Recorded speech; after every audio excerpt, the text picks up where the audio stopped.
Good evening, everybody, and welcome back to the round of 32 matchup analysis. Happy Friday, or I guess just Friday. Work sucks. That's about all I gotta say about that. Today we'll be talking about the second half of the round of 32. So we have 8 matchups to go through today.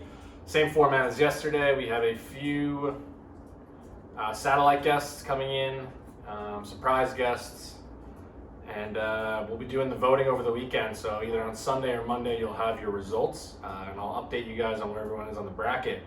And by the end of this weekend, or Monday, we'll be in the Sweet 16. That means not many games left. Not sure what we're going to do to entertain ourselves, but once again, big shout out to everyone that's been watching, keeping me going. Barry Beers over there, not drinking today, but a not so subtle message to all the viewers with that banana in his lap, which I hope is a banana. Without further ado, I will move on to the matchups. I think I just chipped my tooth. All right, that's live TV though, baby. Round of 32 matchups, part 2. We'll be talking about the Waffle House region. Quick shout out to Waffle House. We just want to make sure, thoughts and prayers.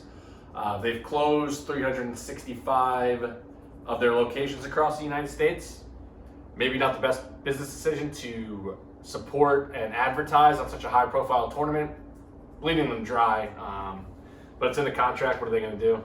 And also the Bowls region. Nice dog bowl up there for you. First matchup from today will be the 63 seed Meerkats versus the number 34 seed Double Dates. Today I thought I'd talk about some of the negatives that really weren't discussed in that first round about certain participants. They should have never left. Meerkats, what no one's really talking about. I know Vinny, one of our best guests we've had so far, has been predicting a long and extended run for the Meerkats in this tournament. One of the things no one's talking about is Timon is quite possibly the worst Lion King character. He falls under the realm of Meerkats. Sure, he may be animated, but he is a meerkat nonetheless.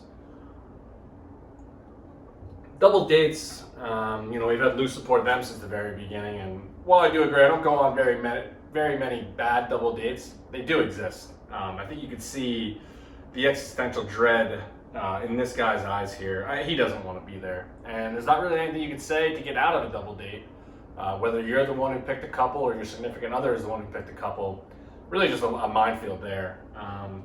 Personally, I do think double dates will pull through. I think everybody during this time is craving social interaction.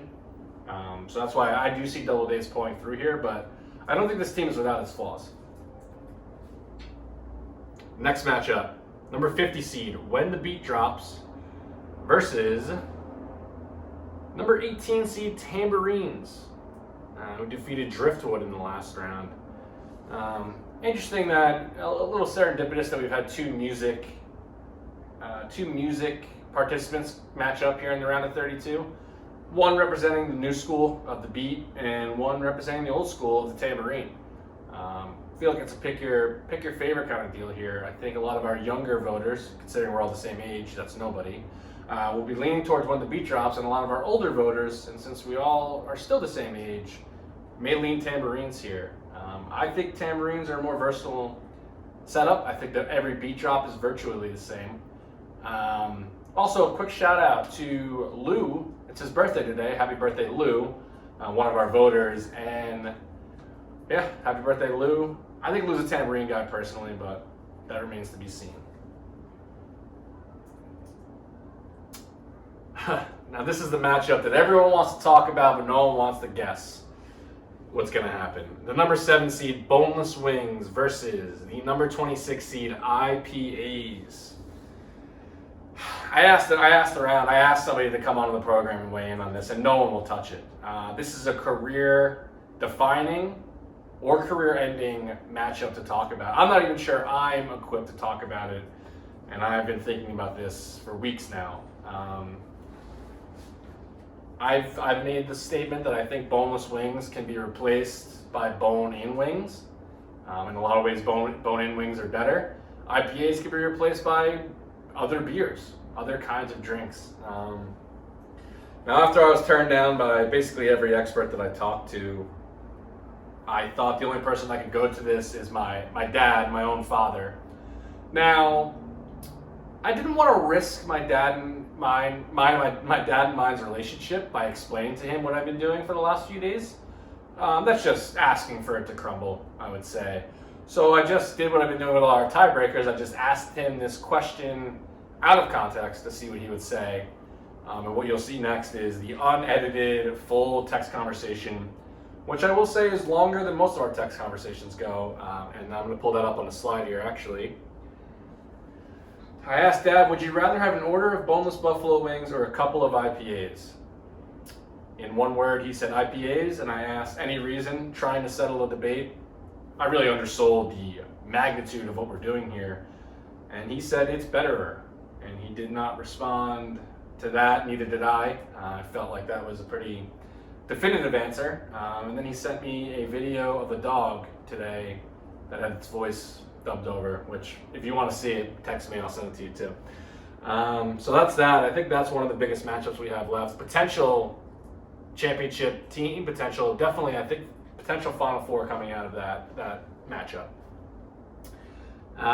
The next matchup we're here to talk about is number 10 Dry Hand Jobs versus the number 42 seed, the country of New Zealand.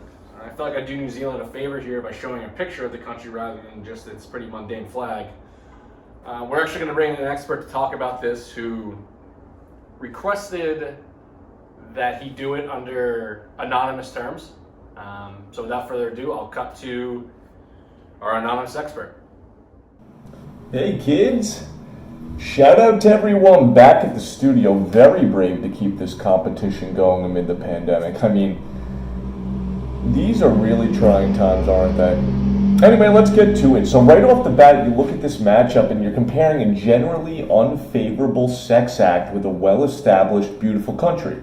To be honest, I would forgive you if you made the quick judgment call to dismiss the dry hand job. But I do think that they get a bad rap. And let me explain why.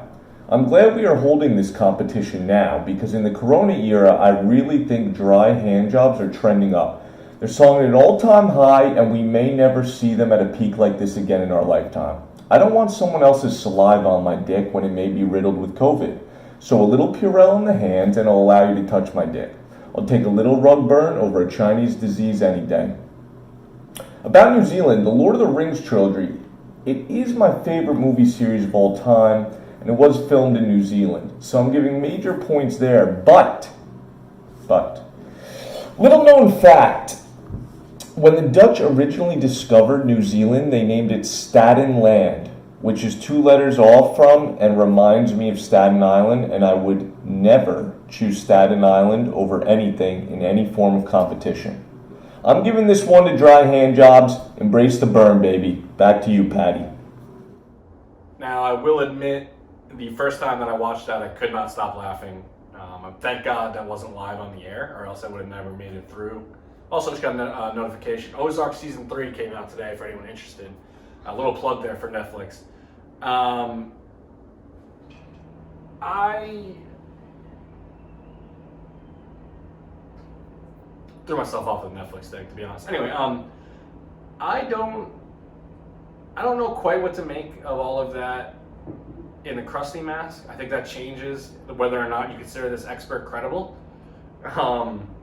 Anyway, I just want to thank the anonymous expert, Zachary Horst of Cold Spring Harbor, Long Island. Thank you very much for coming on the program. We'll do our best to keep you anonymous. Next matchup, we have number 62 seed Wearing a Tuxedo versus number 23 seed Atmosphere. This is another one of those matchups where I feel like it's almost impossible to compare the two.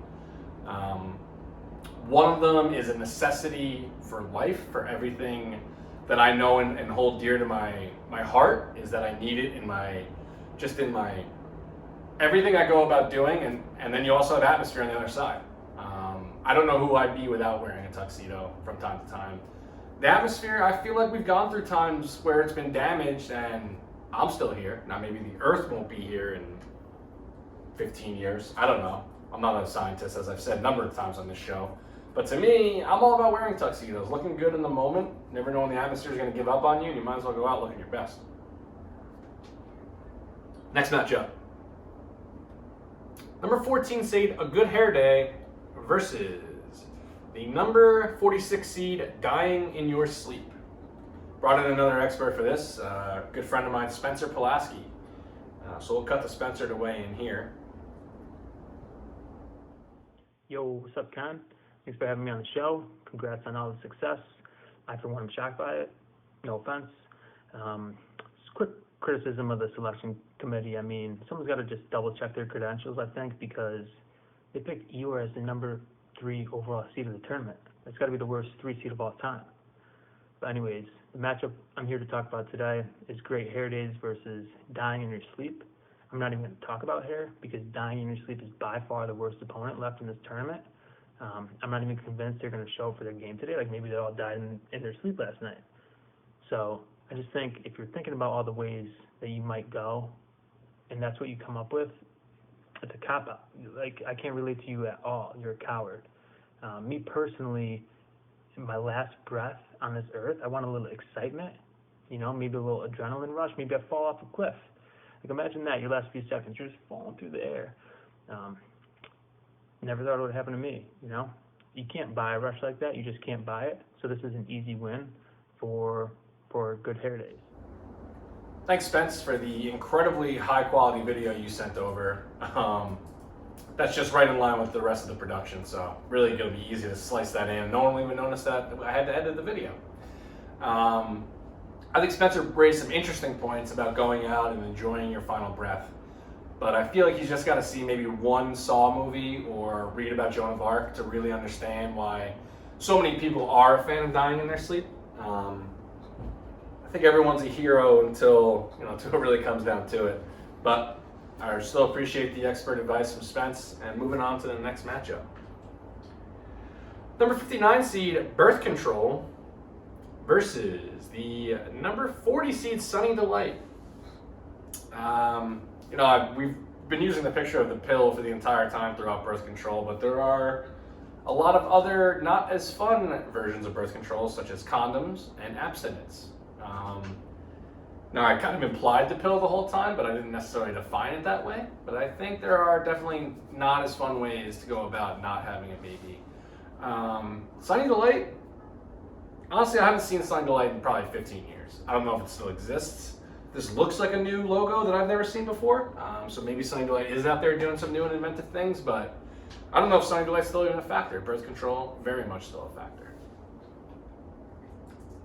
And this is the final matchup of the region, taking the last slice of pizza versus the number 22 seed Loose Cannons.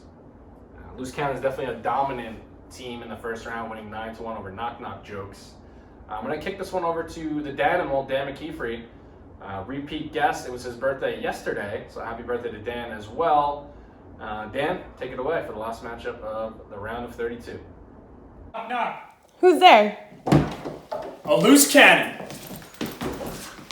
Today we've got a highly anticipated matchup between a loose cannon and taking the last slice of pizza, a matchup we've all been thinking about here on the Southern Hemisphere of the bracket all tournament long. Now, who will take it? I think it's on all of our minds.